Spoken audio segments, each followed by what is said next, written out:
Yeah, I think there's also a bit of like romanticism around friendships and relationships and things like that, where it's meant to be this sort of almost like mystical thing that happens to you Gotta feel the rather spark. than yeah, that kind of stuff.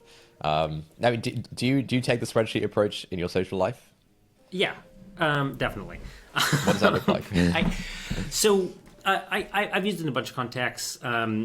Often when one thing story I have about like success of online dating. I did online dating as many analytical people do. Went on OkCupid as many analytical people do. It's kind of the analytical website. Spent a ton of time making spreadsheet for characteristics, looking through an outrageous number of profiles. I sent one message. It was like 4 pages long. Got a response from that person. Was in a relationship with that person for 10 years. So like that's some sort of like success story for OkCupid that they should use in their marketing materials. But I don't actually think it was the website so much as the analytical approach. Know what you want. And at that point in my life, I had dated quite a few people, so I had a better sense of what sort of character traits were compatible and this sort of thing. For friends, I think a big part of it is you actually want to think about how these people are going to affect you, right? So there's the common adage that you are some of your 5 closest peers. If you think about that, you really want to think about, okay, like who do I want to be a sum of? Like, do I want to be 1/5 this person? And it becomes a much more like personal specific choice of like, do I like the way this person affects me? Do I like the kind of trends that this person's going to lead down? And I think, leaving it to chance or convenience or this sort of thing, it feels like leaving quite a bit of your life and your personality and your happiness on the table without thinking about it that hard. And maybe, I think people probably do get better over time at optimizing kind of accidentally. Like they get experience of, oh yeah, I don't want a friend like this and that sort of thing. But it's very slow. It's very slow if you kind of do the blind feel approach.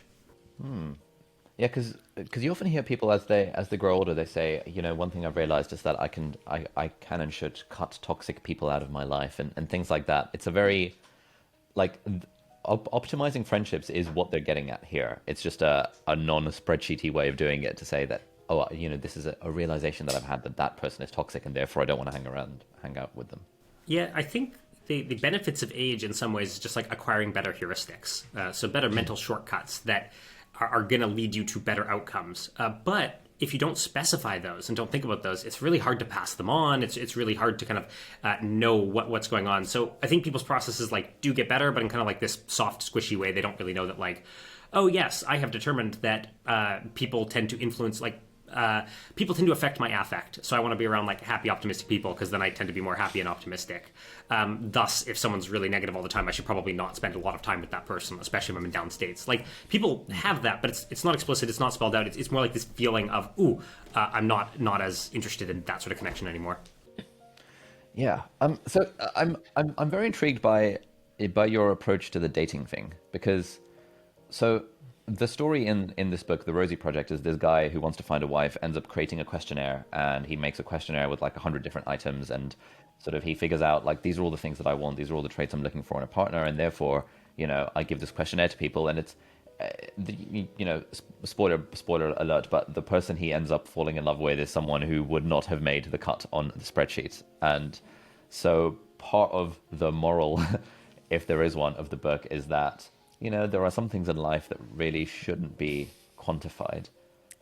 But I think obviously the spreadsheetization taken to the extreme is probably I mean, the moral could be you suck at spreadsheets. Yeah. Like, yeah. I think that's the right. I think that's the right takeaway.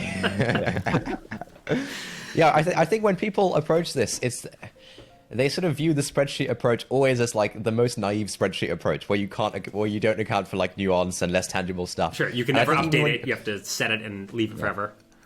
Yeah, and I think even when you hit a lot of the criticisms about like effective altruism and things like that, which is like the spreadsheet approach applied to doing good in the world, the criticisms always assume like the most naive thing of like, oh, well, if you're taking the spreadsheet approach, there's no way, you must completely ignore anything that isn't quantifiable. And so that's why you're wrong, But you can bake that into the spreadsheet, man. Yeah. I do think people, there's this book, How to Measure Anything, that I really like. And it talks about this huge range of issues that people are like, but you can't measure this. And then he just basically talks through, here's how you measure it. And everything in the world has some sort of output. So even if there's something like quite squishy, like, I don't know, having a good work culture, like what does a good work culture look like compared to a bad work culture? There are external signs. Like maybe a sign of a good work culture would be lower turnover. Is that the only sign? No. You probably want to look at like a collection of metrics, but there is an indicator in the real world, otherwise you wouldn't even notice it. When you're using these soft things, you're kind of gesturing towards this like fuzzy cluster of things, and many of those things can be pulled out and measured as proxies, and there you go.